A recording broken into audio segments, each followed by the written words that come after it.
அடுத்ததாக லண்டன் மேயராக சாதிக் கான் தேர்ந்தெடுக்கப்பட்டிருக்கிறார். இவர் வந்து 3வது முறையாக மீண்டும் இவர் வந்து தேர்ந்தெடுக்கப்பட்டிருக்கிறார். இதில் என்ன நம்ம பார்க்க வேண்டியிருக்கு அப்படின்னு சொன்னால், இவருக்கு எப்படி முஸ்லீம் ஓட்டுகள் இருந்ததோ அது எதுவும் அதிக அளவில் குறையவே இல்லை. அதே நேரத்தில் தொழிலாளர்கள் கட்சிக்கு இருந்த ஓட்டுகள் 17% அதில் குறைந்து இருக்கிறது அப்படிங்கக்கூடிய ஒரு செய்தியும் நம்ம அதில் பார்க்க வேண்டியிருக்கு. எந்தெந்த இடங்களில் வந்து அதிக அளவில் முஸ்லீம் வாக்காளர்கள் எண்ணிக்கை அதிகமாக இருக்கிறதோ அந்த இடங்களில் எல்லாமே தொழிலாளர் கட்சிக்கு மிகுந்த ஒரு சரிவு ஏற்பட்டிருக்கிறது என்பதையும் இந்த செய்தியில் அதாவது இது ஒரு பெரிய செய்தி. அதனுடைய சுருக்கமாக ஒரு சாராம்சத்தை மட்டும் நான் இங்கே சொல்லியிருக்கிறேன்.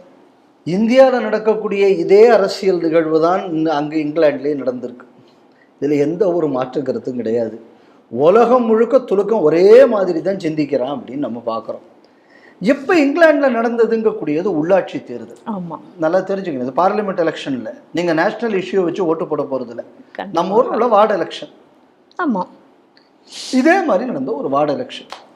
இதே மாதிரி ஒரு வார்டு எலெக்ஷன் 2022 நடந்தது. அந்த 2022 மே மாதம் நடந்த வார்டு எலெக்ஷனில் துலுக்கம் அறிவித்தது என்னென்னா 443 துலுக்க கவுன்சிலர்கள் இப்பொழுது நாம் இருக்கிறோம். இதை பிரிட்டிஷ் முஸ்லீம் அசோசியேஷன் அறிவிச்சது. அந்த நேரத்திலேயே வந்து இஸ்லாமை சாடி கொண்டிருக்கிறது இங்கிலாந்து நம்ம பேசினோம். கண்டிப்பாக. இப்போ வந்து அது வெளிப்பட்டிருக்கிறது அப்படின்னு நம்ம கவனிக்கணும். இதில் ரோச்டேல் அப்படிங்கக்கூடிய ஒரு தொகுதி, அங்கே 30.5% முஸ்லீம்கள். அங்கே வந்து கேலோவே அப்படிங்கக்கூடியவர் ஒருத்தர் ஜெயிச்சிருக்காரு. அவர் வந்து கிரீன் பார்ட்டிங்கக்கூடிய கட்சியை சேர்ந்தவர். அவர் இத்தனைக்கு அது ஒரு லேபர் ஸ்ட்ராங் ஹோல்டு. அது ஜெயிப்பதற்கான காரணம் என்ன அப்படின்னு சொன்னால், அந்த இடத்துல லேபர் பார்ட்டிக்குள்ளே ஓட்டு இவருக்கு நிறைய வந்திருக்கு. என்ன காரணம்னா, இது ஒரு பை எலெக்ஷனில் நடந்தது. இதில் அவர் ஜெயிப்பதற்கு காரணம் என்ன அப்படின்னா, அவர் வந்து காசாவில் உள்ள அமைதி ஏற்பட வேண்டும்னு சொல்லி அவர் வந்து பிரச்சாரம் ப்ரோ பேலஸ்டைன் ஸ்டாண்டை எடுத்ததுனால் அவர் ஜெயித்தார். ஆமாம், பார்த்தேன் நான். ரைட்டா? அதே மாதிரி மொத்தம் 20%க்கு மேல் அல்ல 20% வந்து பேஸ் லைனாக வைத்து ஓட்டுக்கள் இருக்கக்கூடிய தொகுதிகள் அப்படின்னு சில தொகுதிகளை ஐடென்டிஃபை பண்ணுறாங்க. இதில் ஒரு குறிப்பாக நான் வந்து 30% முஸ்லீம்களுக்கு 30%க்கு அதிகமாக முஸ்லீம்கள் இருக்கக்கூடியது 20 தொகுதி இருக்கான் இங்கிலாண்டில் நல்லா தெரிஞ்சுங்க. 20 தொகுதி. இப்போ நம்ம ஊரில் எடுத்தால் நம்ம கிஷன்கஞ்ச் துலுக்கம் தான் ஜெயிக்க முடியும். அதே மாதிரி வேலியில் பல தொகுதிகள் துலுக்கம் தான் ஜெயிக்க முடியும். ஸோ அப்போ இதே மாதிரியான செட்டப் இன்னைக்கு அந்த ஊர்லேயும் நம்ம பார்க்குறோம். இப்போ இதில் என்ன அப்படின்னா, 20% முஸ்லீம்கள் இருக்கக்கூடிய தொகுதிகளில் எல்லாம் 17.9% ஓட்டு லேபர் பார்ட்டிக்கு குறைஞ்சிருக்கு. ஏன் குறைஞ்சிருக்கு? ஏன்னா அவங்க வந்து பாலஸ்தீன் ஆதரவு நிலைப்பாட்டை தேர்தலில் எடுக்கவில்லை. இஸ்ரேலுக்கு ஆதரவாக அவர்கள். அப்போ இதை எதை கவனிக்கணும்னா, கன்சர்வேட்டிவ் பார்ட்டி படுதோல்வி அடைந்திருக்கிறது. ஆமாம். ஆனால் துலுக்கம் தெளிவாக இருக்கான். இப்போ அதுக்கு என்ன அப்படின்னா, இவர்களுக்கு ஆதரவு தெரிவித்தது கிரீன் பார்ட்டி. அதுக்கு 812 இடங்கள் கிடைத்திருக்கிறது. போன தேர்தலை விட 72 இடங்கள் அவர்களுக்கு அதிகம் கிடைத்திருக்கிறது. அதே நேரத்தில் லண்டன் மேயர் போலில் மட்டும் ஓட்டு வெளியில் போகலை. ஆமாம். அப்போ லேபர் பார்ட்டிக்கு எதிரான ஓட்டுன்னு இவருக்கு எதிராக போயிருக்கணும்ல? இல்லை. அப்போ வாய்ப்புள்ள துலுக்கனுக்கு நான் ஓட்டு போடுறேன். சரி, அப்போது அடுத்த கேள்வி வரும். அப்போ என்ன, லேபர் பார்ட்டினா துலுக்கம் மட்டும்தான், லேபர் பார்ட்டி மட்டும்தான் ஓட்டு போடுவானா? ஒரு புள்ளி விவரம் என்ன சொல்லுது அப்படின்னா, துலுக்கனில் 13% துலுக்கம் ஓட்டு 2019 எலெக்ஷனில் லேபர் கன்சர்வேட்டிவ் பார்ட்டிக்கும், 80% ஓட்டு லேபர் பார்ட்டிக்கும் கிடைத்தது. இதுதான் புள்ளி விவரம். இப்போ அதிலிருந்து துலுக்கம் ஓட்டு குறைந்திருக்கிறது. அப்போ துலுக்கம் வந்து எதை வச்சு ஓட்டு போடுறான்? லோக்கலில் இருக்கிற வார்டு எலெக்ஷனுக்கு இஸ்ரேலையும் காசாவையும் வைத்து ஓட்டு போடுறான் அப்படின்னு சொன்னால், அவன் நம்ம ஊர் குடிமகனாக இருந்தாலும் அவன் நம்ம ஊரோட அவன் தன்னை ஐடென்டிஃபை பண்ணிக்கிறது இல்லை. அவன் இன்னொரு ஊருக்கு. அதனால தான் நம்ம ஊரில் இந்த ஒரு பாட்டு பாடுவான், அந்த துலுக்கம் பாட்டு. நீங்கள் கேட்டிருப்பேன்னா, முன்னாடி எல்லாம் ரேடியோவில் காலில் போடுவான். நாங்கள்லாம் சின்ன பசங்களாம் ரொம்ப ரேடியோ தான். அன்பு மணக்குது, அருள் சுரக்குது அரபு நாட்டிலே அவன் பாடுறது எங்கிருந்து? மெட்ராஸ் ஸ்டுடியோல இருந்து நாகூர்ல இருந்து அடிக்கிறது, அந்த அந்த திருவிழாவில் இருந்து பாடக்கூடிய பாட்டு. அப்போ நாகூரில் இதெல்லாம் விளையாது, அங்கே தான் அது விளையும். அப்போ இவங்களுக்கு வந்து தேச பக்திங்கக்கூடியது எந்த நாட்டிலையுமே இருந்ததில்லை. இப்போ இது முதல் முறை இல்லை, லேபர் பார்ட்டிக்கு இது முதல் முறை இல்லை இந்த பாடம். 2003ஆம் வருஷம் டோனி பிளேர் வந்து என்ன பண்ணுறாருன்னா ஈராக்குக்கு தனக்குள்ள சப்போர்ட்டை சொல்கிறார். ஈராக்குக்கு டோனி பிளேர் சப்போர்ட் அறிவித்த உடனே துலுக்கனுக்குள்ள ஓட்டு லேபர் பார்ட்டிக்கு போனது குறைந்தது. ஸோ அப்போ இந்த துலுக்க சென்டிமெண்ட்டுக்கு கூடியது உலகம் முழுக்க தன்னை தந்தது இப்போ இருக்கக்கூடிய தான் பிறந்து வளர்ந்த நாட்டோட தன்னை ஐடென்டிஃபை பண்ணிக்கிறது கிடையாது. அதனால தான் இந்த இஸ்லாமிய அடிப்படை வாதம் என்பது ஒரு நாட்டில் இருக்க குடிமகனின் தேசியத்தன்மையை அழிக்கிறது. நம்ம திருப்பி திருப்பி சொல்லக்கூடிய காரணம் இதுதான். இந்த அடிப்படையை மாற்றாமல் நீங்கள் ஏதோ 10 அமைப்பை தடை பண்ணுறதுனால ஏதோ ஒரு 10 துலுக்கம் திருந்தோன்னா கண்டிப்பாக முடியாது. இந்த அடிப்படையை நீங்கள் மாற்றி ஆக வேண்டும். இப்போ ஒரு சின்ன கணக்கெடுப்பு சொல்கிறேன். 1961 இங்கிலாந்துக்குள்ள ஜனத்தொகை 4 கோடி. அப்போ வந்து அந்த நாட்டில் இருந்த துலுக்கனுக்குள்ள எண்ணிக்கை 50,000. இன்னைக்கு இங்கிலாந்துக்குள்ள ஜனத்தொகை 6 கோடி. அதாவது 4 கோடியிலிருந்து 6 கோடி, 1.5 பங்கு ஆயிருக்கு இங்கிலாந்துக்குள்ள டோட்டல் ஜனத்தொகை. ஆனால் 50,000 இருந்த துலுக்கனுக்குள்ள ஜனத்தொகை இன்னைக்கு 38.68 லட்சம் ஆயிருக்கு. இங்கிலாந்தோட மொத்த ஜனத்தொகை வளர்ந்தது 1.5 பங்கு, துலுக்க ஜனத்தொகை வளர்ந்தது 77 பங்கு. இன்னைக்கு இப்படி இங்கிலாந்துல ஒரு மாற்றம் இப்படி வந்திருக்கு அப்படின்னா இதுக்கு இன்னொரு உதாரணம் சொல்றேன். 1997 பார்லிமெண்ட் எலெக்ஷன்ல ஒரு துலுக்க எம்பி, இன்னைக்கு 19 துலுக்க எம்பி. அப்போ மதத்தின் அடிப்படையில் தான் ஓட்டு போடுறான். அப்ப எப்படி இவ்வளவு பேர் வந்தாங்க? இப்ப ரிஷிஷனுக்கு வந்து அந்த ரிஃப்யூஜிஸ் எல்லாம் கட்டுப்படுத்தணும்னு சொன்ன கொண்டு வர்றாரு. அதுக்கு ஏன் உலகம் முழுக்க இருக்கிற எல்லா பயல்களும் எதிர்க்கிறான்? இதனாலதான் எதிர்க்கிறது. குட்டி போட்டிருந்தா கூட இவ்வளவு குட்டி வந்திருக்காது. கண்டிப்பா வெளிகளில் இருந்தால் தான் ஏற்றிருக்காங்க. அது ஏன் இன்னைக்கு இப்போ வந்து அங்கே உள்ள சீக்கிய தலங்கள் மீது தாக்குதல் நடத்தப்பட்டிருக்கிறது, இந்தியன் எம்பசிக்கு மேலே தாக்குதல் நடத்தப்படுகிறது, அங்குள்ள கோயில்கள் மீது தாக்குதல் நடத்தப்படும். இதெல்லாம் நம்ம இங்கிலாண்டில் பார்க்குறோம். அப்போ இந்த துலுக்கம் ஏன் இங்கிலாண்டில் எவ்வளவு வெகுமெண்ட்டாக இருக்கான் அப்படின்னு பார்த்தோம்னா இன்னொரு புள்ளி விவரம் சொல்கிறாங்க. இந்த புள்ளி விவரம் என்ன அப்படின்னா, அந்த இங்கிலாண்டில் இருக்கக்கூடிய அந்த 38.7 லட்சம் துலுக்கம் இருக்கானே, அதில் 38% பாகிஸ்தான் பின்னணியில் உள்ளவர்கள், 15% பங்களாதேஷ் பின்னணியில் உள்ளவர்கள். அப்போ 53% பங்களாதேஷ் பாகிஸ்தான்ல இருந்து போய் செட்டில் ஆனவே. இப்போ புரிஞ்சு போச்சா ஏன் இந்தியன் எம்பசிக்கு மேலே தாக்குதல் நடக்குது, ஏன் சீக்கிய பயங்கரவாதத்தோடு இவன் சேர்ந்து வேலை பார்த்துக்கிட்டு இருக்கான், ஏன் சீக்கிய பயங்கரவாதம் அங்கே வளர்ந்துக்கிட்டு இருக்கு. அதே மாதிரி இந்த அங்கே உள்ள இந்த யூனிவர்சிட்டியெல்லாம் இருக்குது, வெள்ளக்காரன் யூனிவர்சிட்டி. இந்த வெள்ளக்காரன் யூனிவர்சிட்டியில் வந்து இந்தியாவை பற்றிய இந்தியர்களை பற்றி மோசமான ப்ரோக்ராம் தான் நடத்துறது. அதில் யாராவது ஒரு ஆள் இந்தியன் வியூவை சொல்லியாச்சுன்னா அவனை பூ பண்ணுறது, அவனை யூனிவர்சிட்டியிலேருந்து வெளியில் தள்ளுறது, இந்த நடவடிக்கைகள்லாம் ஏன் நடக்குதுன்னு இப்போ நமக்கு தெரியுதில்லை. இன்னும் இதில் ஒரு வேடிக்கை என்ன அப்படின்னா, இந்த லேபர் பார்ட்டிக்கு இந்த ஓட்டு குறைவதற்கு இன்னொரு காரணமும் சொன்னாங்க. துலுக்க மட்டும் எடுத்து ஓட்டு போடல, மிடில் கிளாஸ் வெள்ளைக்காரனும் போடுறான். நம்ம எதை புரிஞ்சுக்கணும்னா, இந்த துலுக்கனுக்காக வேண்டி நம்ம ஊரில் இந்த திமுக கம்யூனிஸ்ட்காரன் போராடுறாங்களே, இந்த மாதிரி முட்டாள்தனமானவன் வெள்ளைக்காரன் அங்கே போய் சேர்ந்துக்கிறேன். இதுக்கு தான் ஓக்கிசம்னு ஒரு வார்த்தை புதுசாக கண்டுபிடிச்சிருக்காங்க. இந்த ஓக்கிசம்னா வேற ஒன்றும் கிடையாது, அதாவது பொங்கி எழறதான். இதைத்தான் துலுக்க இன்டிஃபடான்னு, அப்ரைசிங்னு பேர். அதுக்கு இங்கிலீஷில் ஒரு டிரான்ஸ்லேஷன், அதுதான் இந்த ஓக்கிசம்.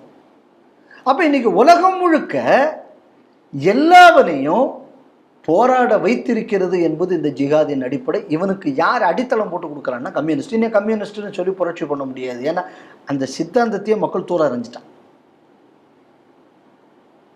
இப்போ ஓக்கிசம்னா என்ன, எங்கேயாவது பிரச்சனை இருந்தால் கிளர்ச்சி செய்து எழ வேண்டும். தனியாக சொன்னீங்க, அது காரணம் காரணியம்லாம் பார்க்கக்கூடாது. உலகத்தில் எந்த நாட்டில் என்ன நடந்தாலும் சரிதான். உதாரணத்துக்கு பிளாக் டே மேட்டர்ஸ் மாதிரி. ஆமாம், black lifes matter. Black lives matter அது என்ன விஷயம்னே தெரியாது, ஆனால் நம்மளாம் போராட்டம் நடத்தணும். இந்த மாதிரி முட்டாள்தனமான சிந்தனையை கம்யூனிஸ்ட்காரன் பரப்புறான். ஏன் கம்யூனிஸ்ட்காரன் அதை பரப்புறான்?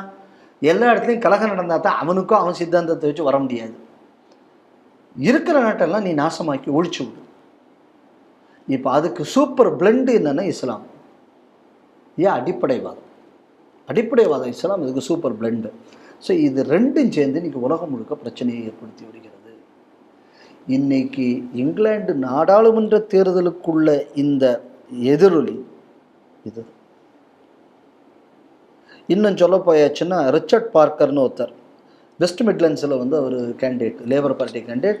வெஸ்ட் மிட்லண்ட்ஸ் ஒரு லேபர் பார்ட்டியோட ஸ்ட்ராங் ஹோல்டு. அவர் தோத்துருக்காரு. ஏன் தோத்துருக்காருன்னு பார்த்தோன்னா ஒரு துலுக்க கேண்டிடேட் கூட ஓட்டு வாங்கியிருக்காங்க.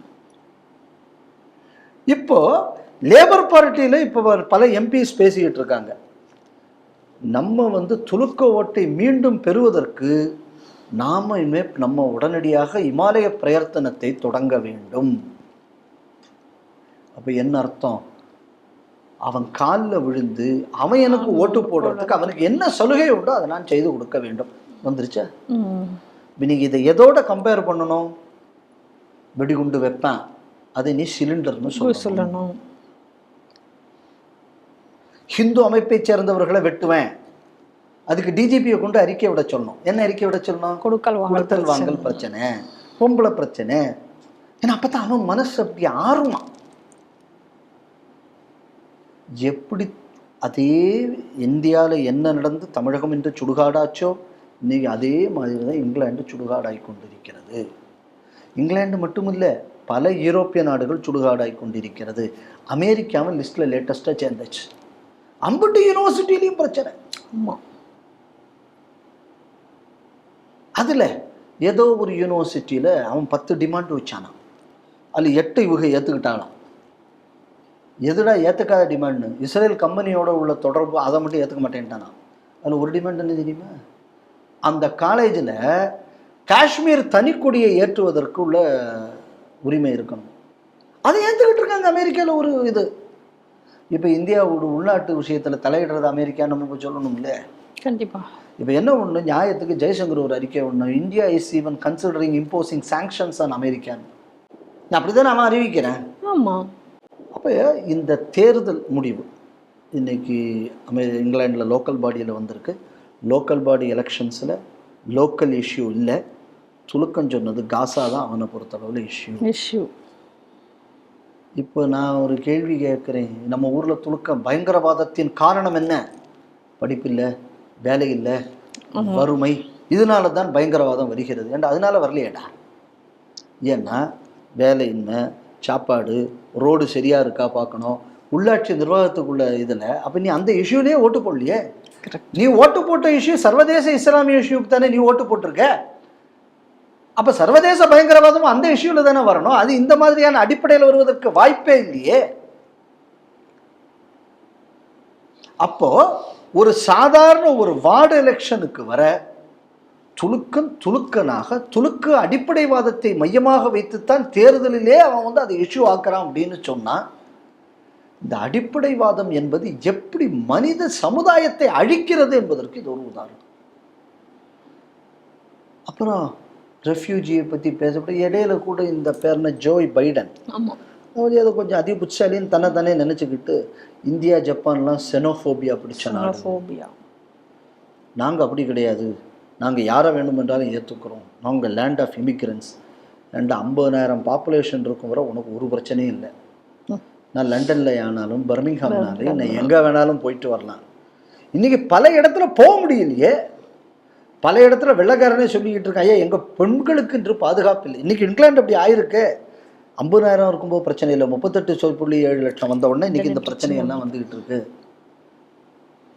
இந்த ரெஃப்யூஜி பாலிசி இதை இவங்க என்னைக்கு புரிஞ்சுக்க போகிறாங்கன்னு தெரியல. இதை புரிந்து கொண்டு இருந்தால் இன்றைக்கி இந்த பிரச்சனை இன்றைக்கி லண்டனுக்கு வந்திருக்காது, இன்றைக்கி இங்கிலாந்துக்கு வந்திருக்காது, இன்றைக்கி ஃப்ரான்ஸுக்கு வந்திருக்காது, இன்றைக்கி சுவிட்சர்லாண்டுக்கு வந்திருக்காது, ஜெர்மனிக்கு வந்திருக்காது. அப்போது குடியேற்றத்தை வைத்து திட்டமிட்டு முக்கியமான ஃபினான்ஷியல் சென்டர்ஸை கைப்பற்றக்கூடிய இது இன்னொரு ஸ்ட்ராட்டஜி. அதனால தான் சிஏஏ இங்கே வந்த உடனே பாகிஸ்தான்காரன் சொன்னேன், இந்தியாவில் ஏதாவது ப்ரொசிக்யூட்டட் முஸ்லீம்ஸ் இருந்தால் எங்கள் நாட்டுக்கு வாங்கன்னு. எனக்கு தெரிஞ்சு ஒரு ரூபாய் பஸ் ஏறல, போகலை. அப்போ ஏன் அவன் ஏறல? ஏன்டா இந்த நாட்டுலையாவது நம்ம வாழவாது முடியும், ஷோராது கிடைக்கும். உங்கள் ஊரில் வந்து எனக்கு அது கூட கிடைக்காது, எனக்கு வந்து அங்கேயே கொண்டு போடுவேன். அதனால தான் இவன் எவனும் வண்டி ஏறல. ஆமாம். அப்போ இந்த துலுக்க எதுக்காக போராடுறான்? அடுத்த கேள்வி வரும்ல, சரிப்பா துலுக்க நாட்டில் துலுக்கனை நல்லபடியாக வச்சுருக்கான், வசதி வாய்ப்பெல்லாம் வச்சுருக்கான்னா எவன் இங்கிருந்து அங்கே போக மாட்டேங்க? ஏன் போக மாட்டேங்கிறான்? இங்கிலாந்துக்கு போகிறேங்கிறான், ஃப்ரான்ஸுக்கு போகிறேங்கிறான். ஆமாம். ஆனால் ஹிந்துவை மதம் மாற்றி சிரியாவுக்கு கூட்டு போகிறான். அதை நீங்கள் கவனிக்கணும். அப்போ உலகம் முழுவதும் நான் சுடுகாடாக்கும் என் மதத்தின் பேர். அது எது வரை செய்வான் தெரியுமா? இங்கே நம்புற மாதிரி கவர்மெண்ட் இருக்கும் வர. இவனுக்கு ஆப்கானிஸ்தானில் போய் இதெல்லாம் பேச முடியுமா? வாய்ப்பில்லை. நடுத்தரில் வச்சு சுட்டு கொண்டு போடுவான், இல்லைன்னா கல்லெறிஞ்சு கொள்ளுவான். அவனுக்கு வந்து ஒரு வித்தியாசமான உணவை காட்டுப்புராட்டி போயிடுவான், கல்லெறிஞ்சு கொள்வது. இப்போ நம்ம ஊரில் கூட ஒரு பெண்ணுக்கு மேலே சந்தேகப்பட்டு மேலப்பாளையத்தில் கொஞ்சம் வருஷம் முன்னாடி இப்படி கொண்டாங்க. ஸோ அப்போ இந்த மாதிரியான ஒரு குரூப் இன்று உலகத்தை கொஞ்சம் கொஞ்சமாக கைப்பற்றி வருகிறது. அவர்களுக்கு கைப்பற்றுவதற்கு துணையாக இன்றைக்கி எது இருக்குது அப்படின்னா, இந்த இடதுசாரிகளுக்குள்ள கூட்டம் இருந்து கொண்டிருக்கிறது.